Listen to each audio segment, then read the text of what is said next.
Homeopathy మందులు తీసుకుంటూ maintain చేసుకుంటూ వచ్చాను. కొంచెం బ్లీడింగ్ తగ్గింది. సరేలే పోతదిలే అని చెప్పేసి. నాకు కరోనా టైంలో చాలా రెస్ట్‌లు ఎక్కువైపోయింది మేడం నాకు. రెస్ట్ ఎక్కువైపోయింది. రెస్ట్‌తోని చా ఫోన్ ఎక్కువ యూజ్ చేసిన ఫోన్ గూడా.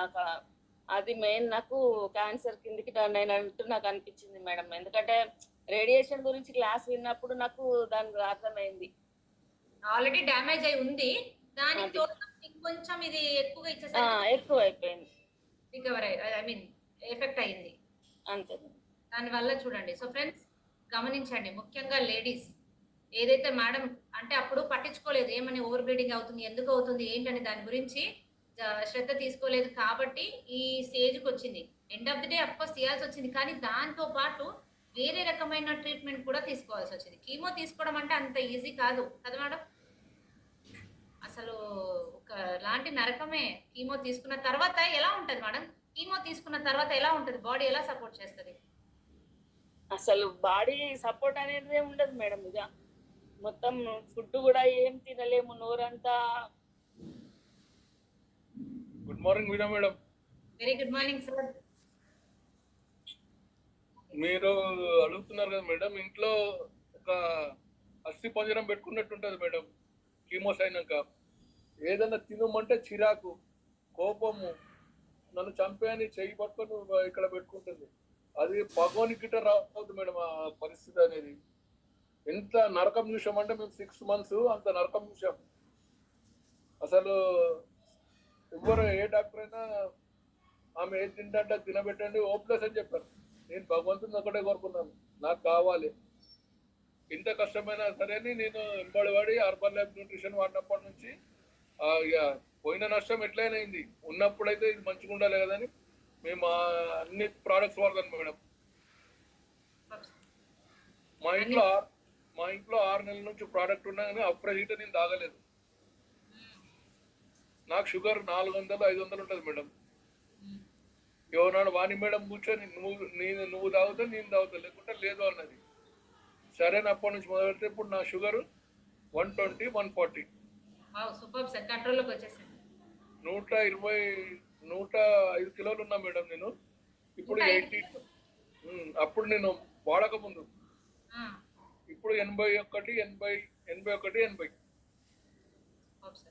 మంచి వెయిట్ రిజల్ట్ కూడా తీసుకున్నారు. మేడం యొక్క పట్టుదలతో మీరు రిజల్ట్ తీసుకున్నారు. అంతే కదా మేడం. మరి మేడంకి మీరు కూడా ఇప్పుడు మేడం ఆల్రెడీ ప్రాబ్లమ్స్ తో ఇబ్బంది పడ్డారు. మరి మీరు కూడా ఫ్యూచర్ లో ఛాలెంజెస్ ఉన్నాయి కదా అనే ఆలోచనతో మేడం మీకు సీరియస్ గా మిమ్మల్ని బలవంతం చేసి మరి ఈరోజు మంచి రిజల్ట్ తెప్పించుకోగలిగారు. Madam 10 years back open. Oh already challenges ఉండినాయి. మరి 100 kgs ఎట్లా పోయినా సార్? మీరు జాగ్రత్తలు తీసుకోలేదా?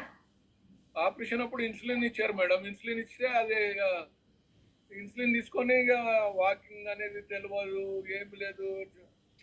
ఈ హార్ట్ పేషెంట్ అంటే ఎట్లా అంటే ఒక గాజు బొమ్మలా చూస్తారు.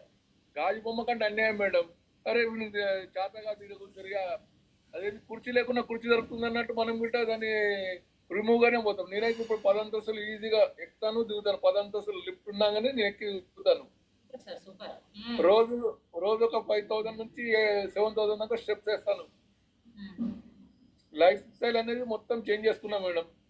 అప్పుడు 6:30, 5:30 కాగానే మిర్చి బజ్జీ, పొద్దున ఇడ్లీ దోశ, ఎప్పుడు ఆకలి అయితే అప్పుడు టీ, రోజు 12 టీలు తాగుతుంటే మేడం నేను. అలాంటిది 6 నెలల గిట్ట ఒక టీ తాగు.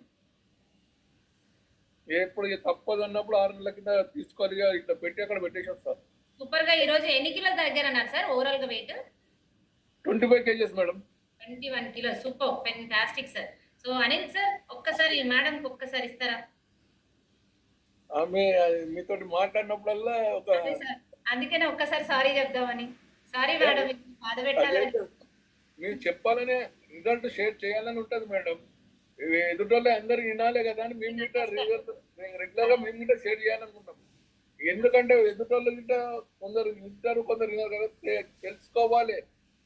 ఇప్పుడు మనము ఏదైనా మనం అన్ని చెప్తుంటాము. రోజు నేను కలిసిన వాళ్ళకల్లా నేను చెప్తా ఉంటాను. అందులో 10 మంది ఇంటారు. ఎందుకంటే నాకు మా ఫ్రెండ్ ఉన్న షుగర్ ఉంది, ఆయన ఒక్కటే డైలాగ్ చెప్తాడు, ఏ దేవుడు ఇచ్చిండు తింటే తినాలే ఉండాలంటాడు. మొన్న అడ్డం పడ్డాడు, అరే ప్రోడక్ట్ తెచ్చిరని చెప్పి మొన్న చెప్పాడు నాకు.